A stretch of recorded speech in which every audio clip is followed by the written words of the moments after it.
अब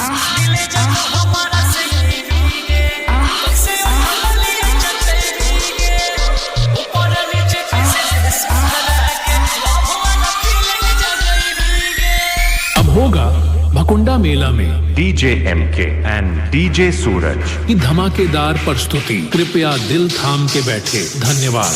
पहले रोकता हूँ, बाद में टोकता हूँ, और जब नहीं मानता तो ठोकता हूँ, ठोकता हूँ, ठोकता हूँ। DJ NS, DJ NS, DJ NS, DJ BR on mic.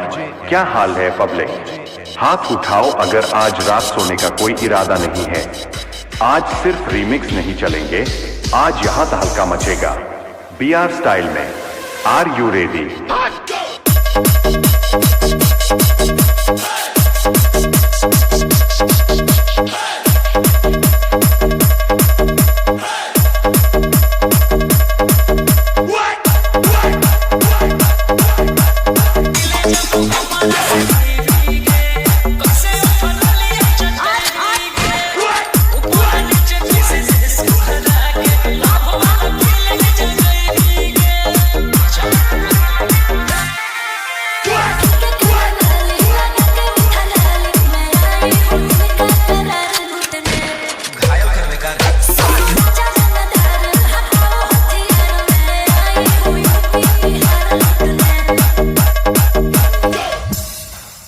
बेटा, छोटे मोटे खतरे नहीं, बड़े बड़े जोखिम जिगर पर झेलते हैं।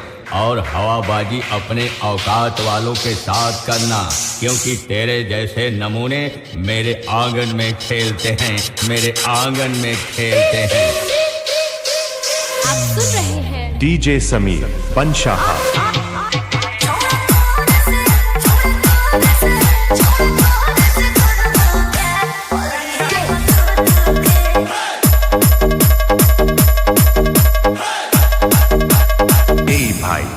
थोड़ा सांस ले लो, क्योंकि अभी तो डीजे बीआर रीमिक्स ने बाजा बजाना शुरू किया है। स्पीकर फाड़ देंगे, धरती हिला देंगे जब डीजे बीआर का बेस बजेगा।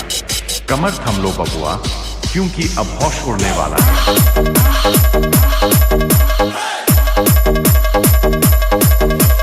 आप सुन रहे हैं डीजे आयशा भासी कंचनपुर।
DJ MK बनशाहा।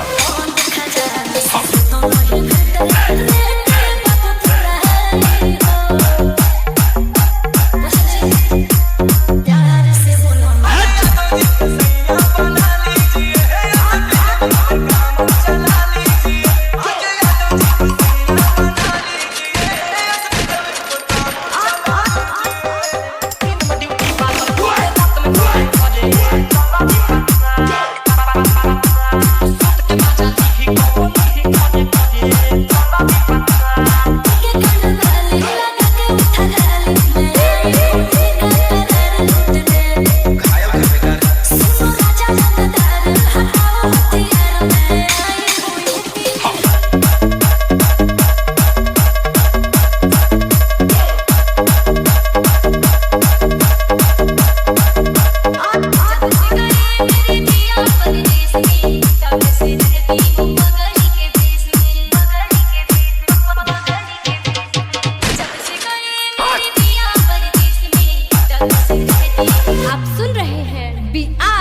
कंचन